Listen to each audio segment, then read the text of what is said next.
Cet épisode débute avec Gabrielle qui affirme à Paula qu'elle n'a aucun droit sur le fils de Juana.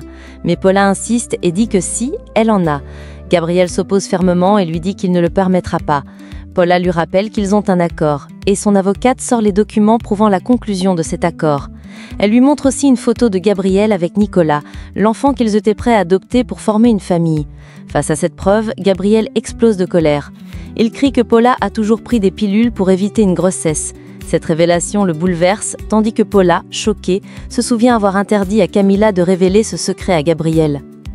Claudio intervient pour tenter de calmer Gabrielle. L'avocate de Paula affirme que Gabrielle n'a aucune preuve de ce qu'il avance. À l'extérieur, Manuel tente d'entrer, mais Karloff l'empêche. Gabrielle reproche ensuite à Paula d'avoir toujours fait semblant de vouloir lui donner un enfant. Paula rétorque que le fils de Juana est aussi le sien, car elle a donné son consentement pour l'insémination. Son avocate soutient cette position. Gabrielle répond que Juana n'a jamais signé un contrat avec eux. Paula l'accuse alors d'avoir été piégée par Juana dès le départ. Gabrielle s'emporte, lui interdit de parler de Juana de cette manière, jette son alliance au sol et dit qu'il va racheter sa liberté. L'avocate conseille alors à Paula de partir. Pendant ce temps, Juana prépare les habits de son futur bébé. Joséphine, inquiète, lui répète que Paula ne se laissera pas faire sans réagir et risque de leur déclarer une bière. Peu après, Joséphine sort de la chambre et voit Margarita rayonnante.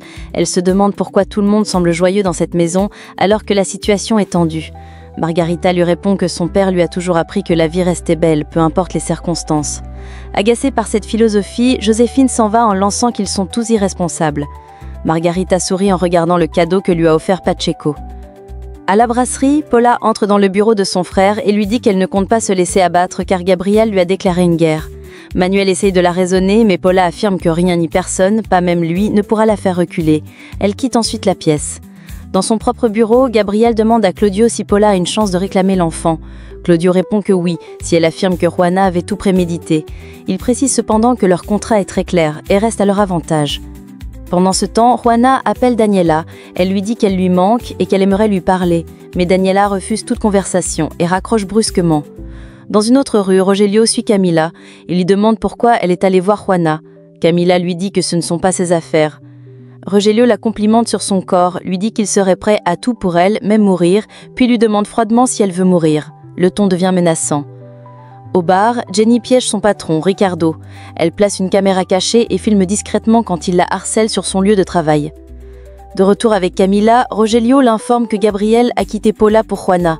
Camila explique que c'est uniquement pour être proche de son fils. Elle ajoute qu'elle est allée voir Juana pour lui proposer de l'argent afin qu'elle s'éloigne de Gabrielle. Rogelio devient furieux, serre son bras et lui demande si elle est prête à payer pour Gabrielle. Camila répond que c'est pour Paula qu'elle le fait. Rogelio accuse alors Camila de vouloir coucher avec Gabrielle. Elle dément, affirme qu'ils ne sont que des amis et s'en va. Rogelio ordonne à Camacho de la suivre discrètement.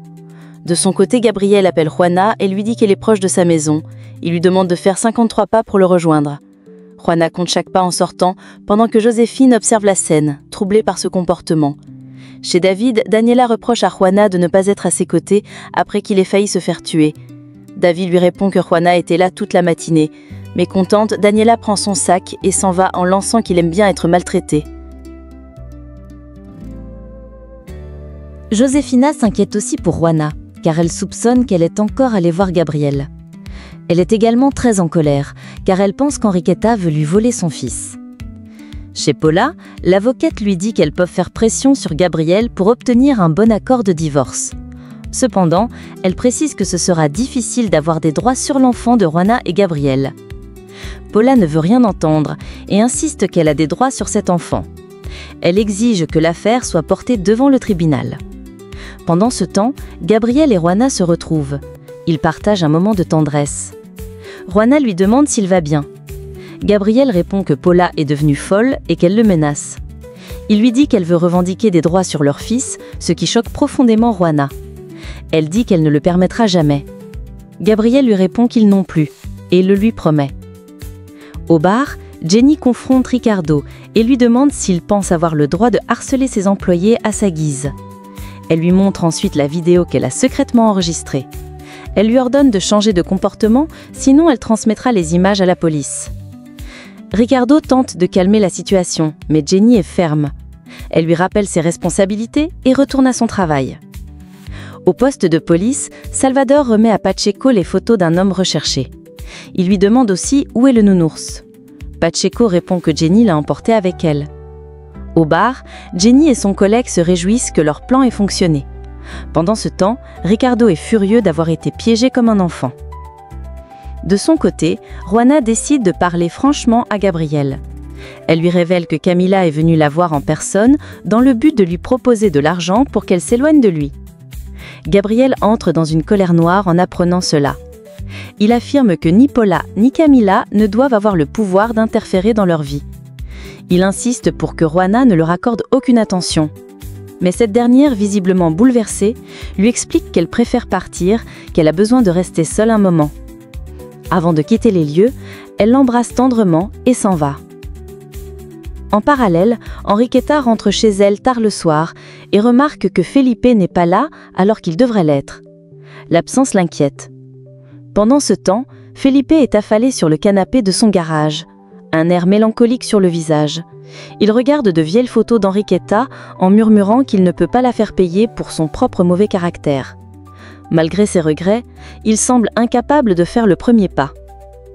Pendant ce temps, Josefina prend son repas avec Margarita. Cette dernière a elle-même préparé le dîner et le partage avec fierté. Durant le repas, elle évoque son père et se remémore tout ce qu'il lui a transmis comme valeur, comme amour, comme force. Elle confie à Josefina à quel point il lui manque.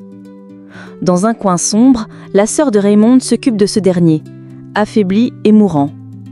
Le mystère plane sur son état et ses circonstances de captivité restent floues.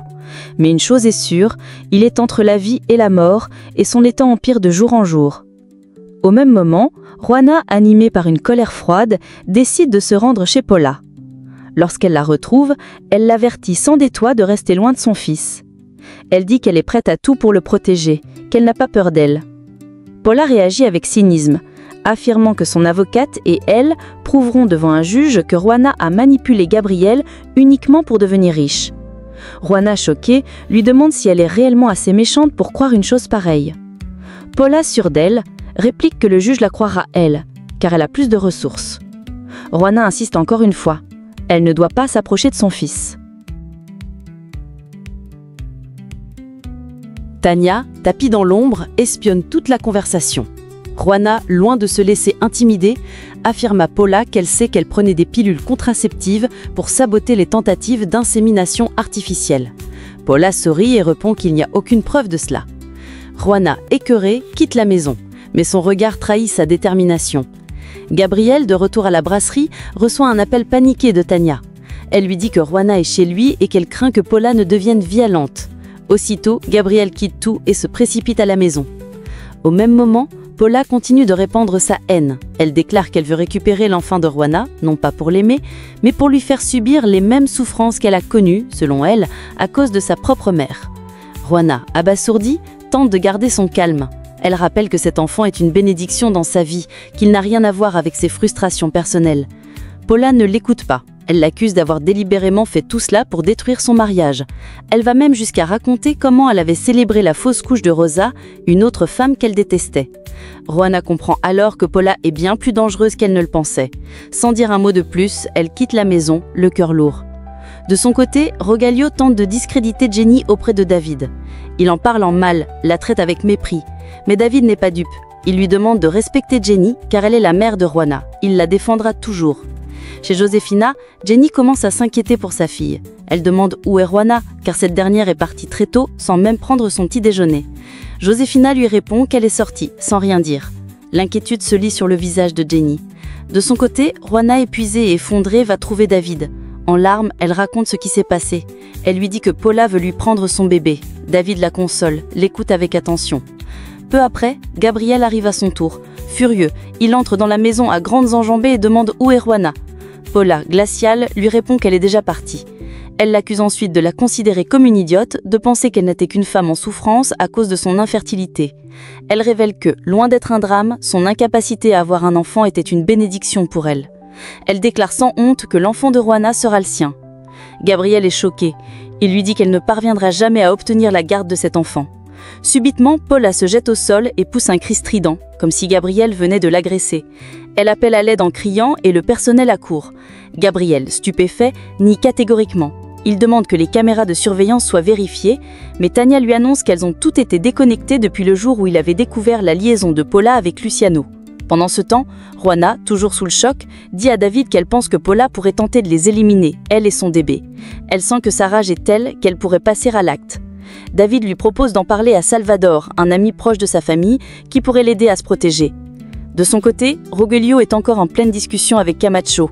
Ce dernier tente de lui faire entendre raison en lui disant de rester patient, que le bon moment viendra. Rogelio cependant admet que la patience n'a jamais été son fort. Il veut agir, frapper vite et fort. Pendant ce temps, Paula se rend chez Camila. Elle est hystérique. Elle l'accuse d'être responsable de tout, d'avoir trahi sa confiance en révélant à Gabriel qu'elle prenait des pilules pour éviter de tomber enceinte. Elle perd tout contrôle et serre violemment le cou de Camila. Elle hurle qu'elle a séduit son père et veut maintenant lui voler Gabriel. Dans sa folie, elle va même jusqu'à l'accuser d'être aussi vile que Juana. Elle promet de la tuer elle aussi. Camila lutte, mais elle n'arrive pas à se défendre. Elle étouffe, tousse, tente de se libérer, mais les mains de Paula sont fermement serrées autour de sa gorge.